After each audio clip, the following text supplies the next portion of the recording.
Welcome to another video. Today it is the 15th of December, and today I'll be talking about the general front line and just a few minor updates, specifically looking at Marinka, Bakhmut, and the Svatove-Kreminna line.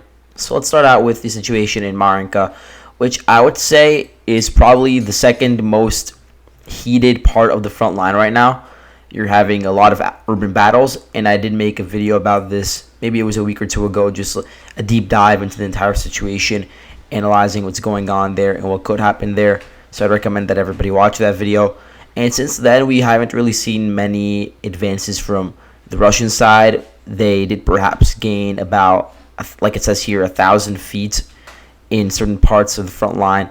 So for instance, over here in this secondary school, the first secondary school, they did actually advance a little bit. They basically stormed the nearby apartment buildings, entered the facility, and really I can tell this by the footage over here, which was posted by, whether it be DPR, Russian Ministry of Defense. They posted this video, and it shows how they were storming some of the buildings in Marinka, and you could see that there's this visible blue roofed warehouse, and so you do have to acknowledge that there was some Russian advance over here, aided by the fact that there were some tank units roaming around the area, clearing out the Ukrainian pockets of resistance that are very strong in this area, because this entire part, which I consider central Marinka, I'll circle it. This is really the center of Marinka, and the center of Marinka is really very fortified, especially compared to some of the other parts of Marinka, which are more so just residential buildings, just like houses. You can see that this entire part of Marinka is mainly just houses, but as you get to the center, there are more and more apartment buildings. This entire area over here is filled with apartment buildings. You have some apartment buildings over here as well, and so it is very difficult to clear these areas, and until they are cleared, you won't see any sort of major gains by the Russians in these areas, and so Ukraine is just holding on to it tooth and nail right now. And so you have, for instance, the leader of the DPR, Denis Pushilin. He said that 80% of Marinka was taken. This is wrong, and this is quite evident even based on the footage that they posted, and that we could see that the fighting is going on in the city center, not even on Drewsby Avenue. It's still to the east of Drewsby Avenue. Drewsby Avenue is the dividing line between East and West Marinka, and Russia has still not been able to reach it. They did make some gains. I'm going to underline or just outline them over here. You can see that they basically advanced by a block or two over here. They took over a local music school, you can see, and they approached the police precinct, this house over here. You can see this is very important apartment building with Ukrainian positions, Oktyabrskaya Street it's called, and nearby you also have the Marinka administrative building, and so the Russians are closing in on it. From there they would reach the center itself, fighting around some local grocery stores, a dentist office, cell phone stores. There is also a school over here called school number 2 from Google Maps. Now the Ukrainians actually did make a localized counterattack in this area and were able to retake this area over here that I'm outlining. You could see that originally I had the Russians crossing over across Drewsby Avenue and controlling some of these blocks over here and actually taking control of school number 2. But it seems like since the recording of that video, the Ukrainians have been able to retake their previous positions in this area, and they may have also retaken their positions at this frozen products factory. I would say that it's probably just a gray zone in this area, and this gray zone also extends to some of the open areas to the south of this monument over here, which is still firmly under Ukrainian control. So besides the situation in the town itself, which is very difficult right now, and what I mean by that is that you have very heavy artillery duels from both sides, with the Russians obviously with the artillery advantage. You're seeing a lot of drones being utilized, and of course you have some tank battles over here. This is one of the only parts of the front line where we have tank battles going on right now. Besides that, we also have news a bit to the north, where the Ukrainian supply lines from Marinka to Krasnohorovka were cut off by the Russian forces, And this didn't happen today. I think it happened about 3 days ago, but I just never had the time to mention it. So you can see how the Russians, they did have some fortified positions over here. You see there is this patch of land with a few apartment buildings, and so this was considered a Russian strong point. They also had a few others along the front line. I'm sure they had some trenches set up over here. And so using those positions, they were able to reach this road over here, cut it off, take over this fortified area over here, and this residential block over here, and thus they were able to totally cut off the lines between Marinka and Krasnohorovka. Now, there are obviously some other lines of communication. You could just go from this other road over here and supply to the western part of Marinka. Of course, it is more inefficient, but it is more reliable. It would have been more reliable anyway than using this one over here because of how close it is to the front lines. Now, this road over here is also very close to the front lines, and so I do expect a lot of Russian artillery fire to be raining down on the different convoys coming to and from Marinka and Krasnohorovka, but it is still capable of transporting men and equipment.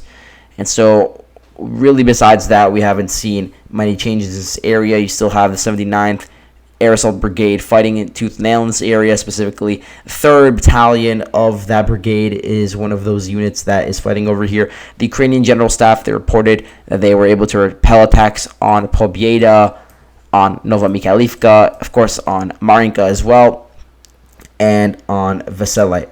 So now let's move on to the situation in Bakhmut, where I do want to quickly talk about some more troop rotations, because I did mention some in yesterday's video, but I want to just add a bit to that. So we have additional reinforcements from the 28th Brigade. Again, remember this unit fought in Kherson and was present in taking the city of Kherson itself. And so now this unit has been moved to Druzhba, Toretsk, Pivnichny, this entire area. And so some of their men are now actively being sent to the front line itself around Kurdyumivka. Additionally, you have units of the 46th Air Mobile Brigade that have been moved to the city of Toretsk over here.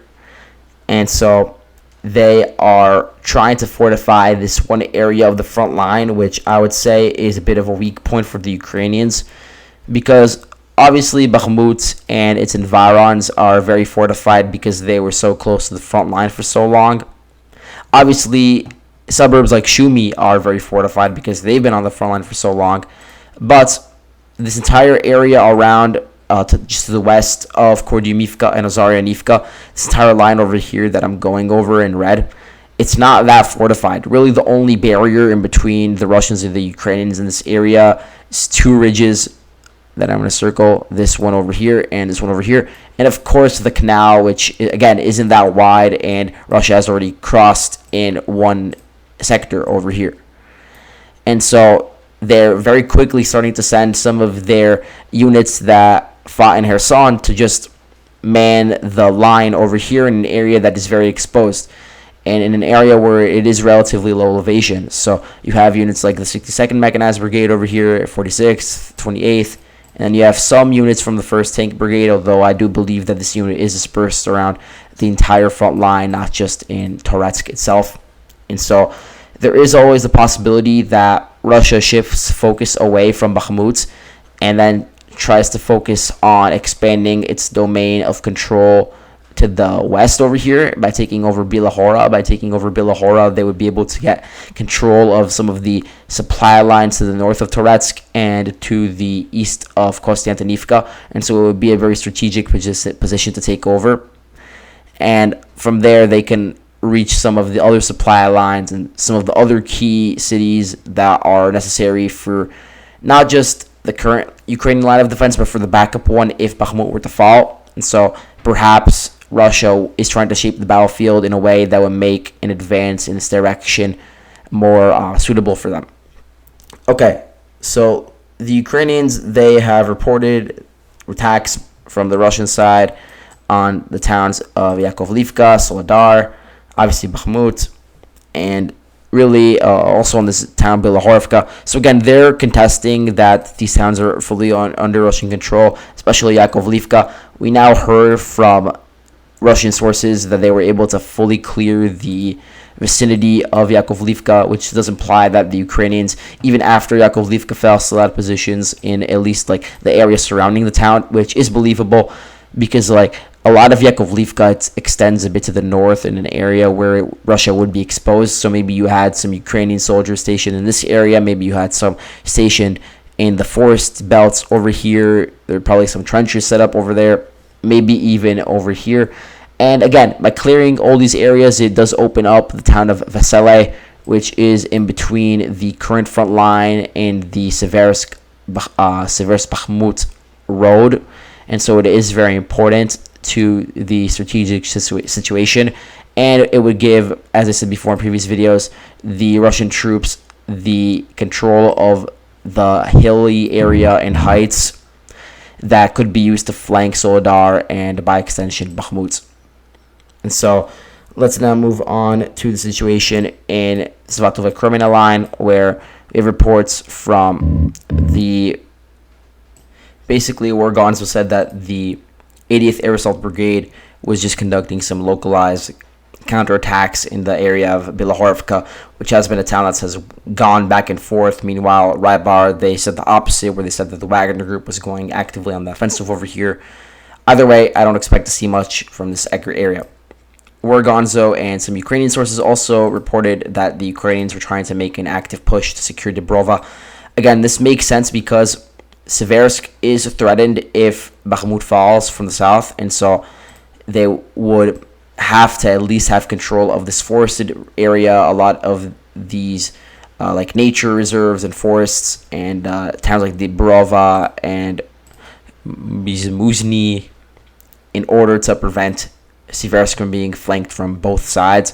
Really, after the Liman offensive in the direction of Kreminna, a lot of the threats on Seversk have really been eased. But again, if Bakhmut falls, then it will make the situation in Seversk very critical, cutting off the southern supply lines and then the northern supply lines, only leaving some localized roads from Slavyansk to Seversk, which will be under heavy Russian fire. So it is important for the Ukrainians to have some sort of buffer around Dubrova, which is why they're attacking in that area. Again, no direct attacks on Kreminna, though. We are getting news, though, of attacks, again, on the direction of Chervono-Popivka, Ploshanka. And again, we don't really have any news of success just yet. It is a very difficult sector to advance in because the Russians, they're dug in these heights, and they're just firing on the advancing Ukrainians. And so by default, they're just going to be able to defend their lines, and Ukrainians will incur more casualties, which makes advances very difficult, as I said. Now let's move on to the situation in Kuzhemivka, where we've had reports from both sides that the Ukrainians are trying to make a push into the town. And really the only way to do that is by taking Novoselivske. And so we're seeing very heavy battles in Novoselivske. We have footage from the Russian side that we saw of the situation in Novoselivske. In this town, I think the Russian unit involved is the 127th Motor Rifle Division, but we also saw a patch from the Wagner Group fighting in this area. So who knows, maybe they do have some detachments that are being sent into the sector. But either way, the fighting here is again back and forth. The goal of taking Novoselivske would be to reach this road over here, which connects from Kislivka to Svatove, and there's a rail junction over here. And so again, you're seeing some very heavy fighting over here. This fighting here is actually very similar to that of Marinka and Bakhmut in terms of the scale of the damage. You can see a lot of the houses are just completely flattened, and there are some tanks being used.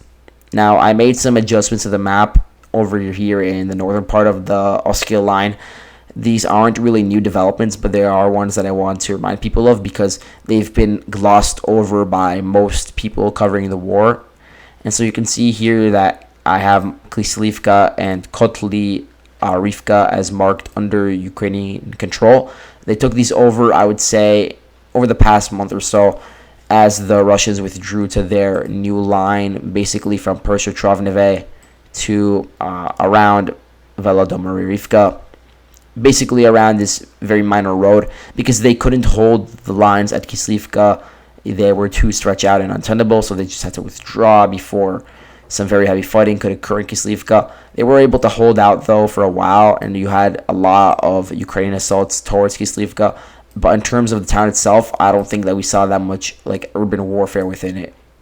So now we're actually hearing from both Russian and Ukrainian sources of fighting in the direction of Sofivka. And so I guess that Kislivka and Kotlyarivka can be used as bases to advance towards some of the Russian rear. And so you could potentially see the Russians exposed in this area. There are a few ridges that have to be taken, though, and a few ditches that are located over here. And of course, once those are overrun, there isn't really much that is separating the front line from Nizhny Juvanka, which is a very important town connecting basically northern Luhansk and Russia with the city of Svatove and the entire Kreminna line by extension. And so if Ukraine is able to break through over here, then they could seriously threaten the Russian defensive line, which has been meticulously built over the past few months. Now let's go up here to the actual Oskil River, where Russia is still holding their positions, and I have made some adjustments to the front line. Liman Parashi is under full Russian control, but the Ukrainians are roaming through the forests. They're very good at camouflaging themselves, at doing these small recon operations, hit and run attacks in this area. And so just by default, just in control of Masyutivka. They are not in control of this town over here called Horobivka. This one is still under Russian control, and they're mostly in control of Fryanikivka, but there is a possibility that is contested. Dvorichny is no longer under Ukrainian control. The Russians, using their positions at Talyozhanka, were able to push them back and take control of the logistics hub over here. And so I have to move the 14th Separate Mechanized Brigade a bit further to the south around Fryanikivka. But this means that the garrison over here across the Oskil River is connected to the main garrison, which is centered around Kupiansk and Petropavlivka, where you also have the 14th Brigade, and you have also the 103rd Territorial Defense Brigade, some National Guards units, and of course they do have a minor road over here. Probably could be fired upon by the Russians, but then they also have the forest that could be used to covertly communicate with one another. And so that's it for today. Thank you all for watching, and I'll see you guys later.